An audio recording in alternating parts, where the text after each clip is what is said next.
Okay, hey everybody. I almost wanted to call you Seat Stirs, but somehow I really don't think that's gonna fly. We need to come up with a cool nickname for this group. But I wanted to get past that and show you just one new thing for our quarterly newsletter. I really, really did try to stick to just one thing, but you're actually going to get three out of this, so sorry about that. But a lot of you are already going to know about Google Forms and possibly Quizlet, and that stuff doesn't take a whole lot of training. But I did want to show you just one thing. Admittedly, I'm stealing this from Amy Collier. She works with the design school at Stanford. She gave a talk at UMSL last fall, and it was just phenomenal. And what I wanted to look at is a way that you can revive a dead technology. So those of us who are involved in a lot of these different tools, we get really, really excited about something for about 6 months and then quickly discard it. We're done with it and it's on to the next thing.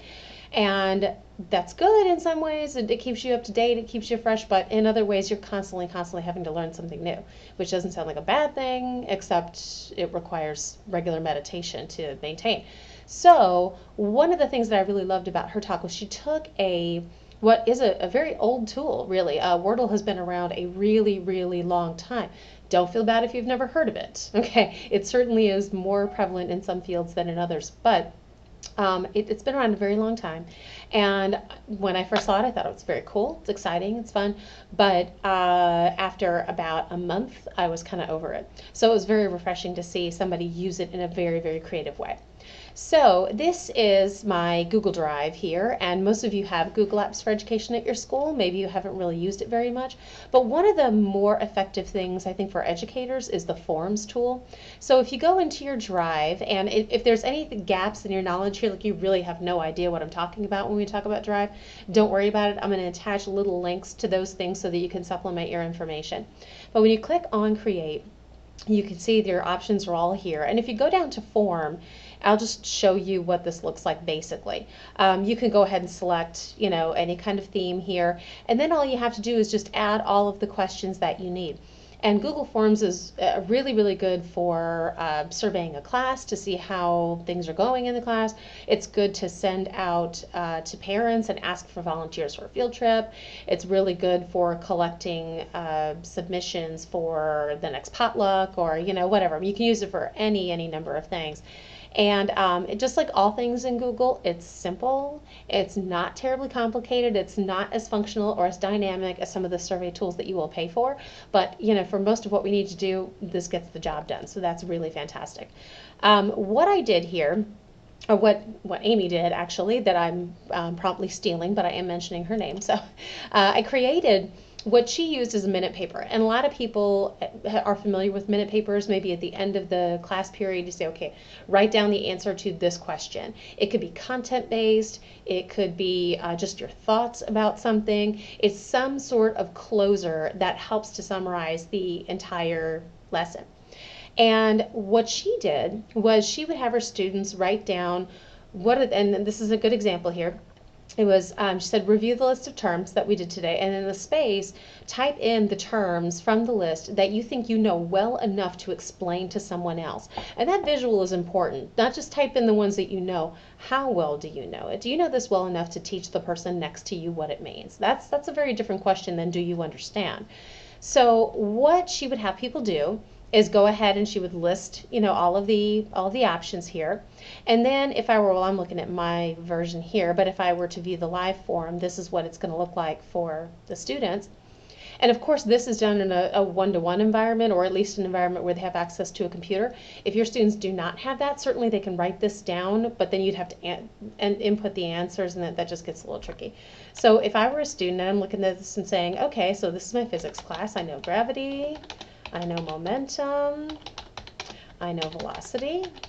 And for this one, I do write in here that it's important to remember to hard enter every single time so that you put all these on a different line. You'll see why in a minute. And let's say hertz. Oops, I gotta type it correctly too. That's the other trick. I'm just gonna type in some random ones here. And I'm gonna go ahead and click submit. Okay, everyone goes ahead and submits their responses. And when you're all done, you can say, okay, so I've got 14 responses. You go back into your Drive and say, I got everybody's responses here. I'm going to go to the summary of responses.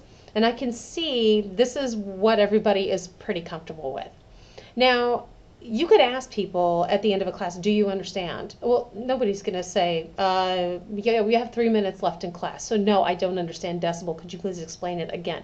They're going to get slaughtered on the playground. Nobody wants that. So they're just going to ignore it. But doing it this way, you can copy and paste all of the responses in here.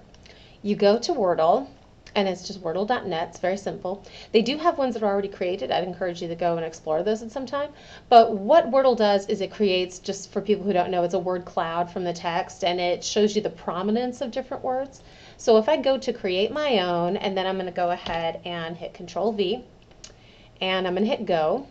It does need my permission to run, so it's going to go ahead and run Java. And just let you know, if you have any issues with Java, it'll pop that up. Okay. So now I've created a new Wordle, and it'll look different every time. You know, you may end up with a different layout or a color or something. So maybe, especially for students with visual impairments, I've noticed that some of them, I forget which one, but there's one that the background is black and some of the words are blue, and that's hard for people with normal sight to see. So you may need to find that you have to change this around a little bit. So just to kind of give you a heads up. Okay, so if I've got a black background and then all of this is yellow, what this does is it says, okay, my students understand gravity, momentum, ultrasonic velocity, a little bit to a less extent, infrasonic, a little bit less. The ones that they really are not getting here, projectile, they clearly don't really know very much about that. Wavelength, not so much. Some may not even appear on here at all, and those are the ones that you really, really have to worry about. So just kind of have that list handy. Take a look at your Wordle and see real quick what's going on in class, or what are the things that I need to go back over. Now, is this a highly scientific process that will give you fantastic research results and you will get published in the most recent Journal of American Education? No. But what it will do is it'll give you, in 10 seconds, a really great snapshot of how they're doing.